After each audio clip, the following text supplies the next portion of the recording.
My wife's rich family demanded that I sign a prenuptial agreement, and she cheated. Now she's begging to reconcile because I'm leaving her penniless. I found out that my wife of 20+ years was having an affair. I was completely hurt over this and have started divorce proceedings. Obviously, this has been hard on our 4 children, but I cannot spend the rest of my life with someone I can't trust. Before we got married, my wife's family had money and demanded I sign a prenup. I had no problem, but since then the family's money has been lost due to bad investments and lawsuits. My wife was a stay-at-home mom for the majority of our marriage. Our youngest child is 19, and because of the prenup, she can't get alimony. In short, my wife will be screwed. The only thing we own together was our house, and while it is paid off, my wife won't be able to afford the upkeep or house owner association fees, so she will effectively be homeless. I have no intention of giving her any type of support for any reason. Since serving my wife divorce papers, I have refused direct contact as my lawyer has advised, but she's now playing dirty by getting the children involved. We have 2 boys and 2 girls, and my wife has been pleading with them to get me to agree to halt the divorce proceedings in favor of counseling. After I told my children that I had no interest wasting any more of my life with that woman, they have all essentially backed off, except for my oldest, Christy. She's very close to her mother and can't imagine life where her parents aren't married. Christy tells me that her mother realizes her mistake and will do whatever it takes to make things right. She says that I owed it to the family to work things out. I refused and told her that it wasn't her place to make those kinds of demands.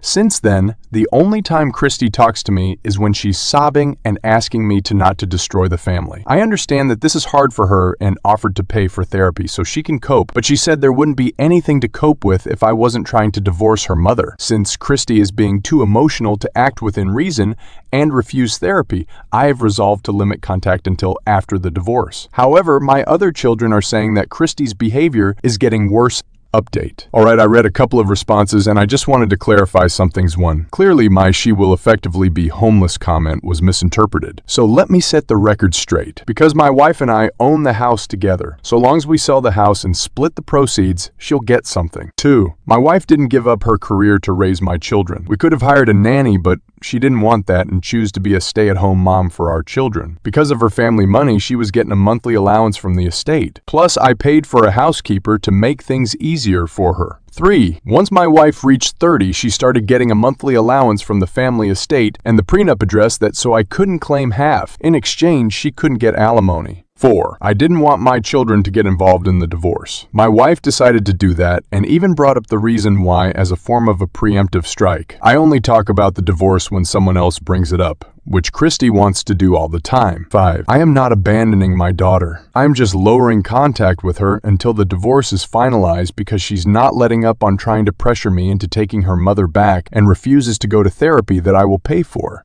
6, also to the comments asking why my wife cheated. It's a little offensive. I don't know how that changes anything or that I should care. However, the guy that she cheated on me with was younger, looked like he couldn't be any older than 30. So take that information and do what you will. Update. I just wanted to say that I was very grateful to all your kind words and support in how to deal with my daughter. I decided to follow some of your advice and scheduled a sit-down with her to explain that what goes on between her mother and me is not her fault, and that I simply can't ever go back to a woman who deceived me in such a big way. I told her that I try to be as forgiving and empathetic as possible, but I will not ever tolerate people who lie with malicious and selfish intent and try to cut them out of my personal life as much as possible. I was very calm when I said this and tried to be as loving as I could to my child, but it didn't work. Christy ended up breaking down and again tried to convince me not to divorce her mother and just forgive her. I refused and in the end went no contact with Christy for a little bit. I only spoke to her again 2 days before my other daughter Jane's birthday through a text asking her to not bring up the divorce since this was going to be the first time my wife and I would be in each other's presence since I filed. I sent the same text to her mother and I didn't hear anything from either of them. On Jane's birthday, things were a little tense and awkward, but I thought it was going good until my wife decided to be passive-aggressive with a speech about how good it is to have family together during important events. Everyone saw through her crap and my son Jack called her out on it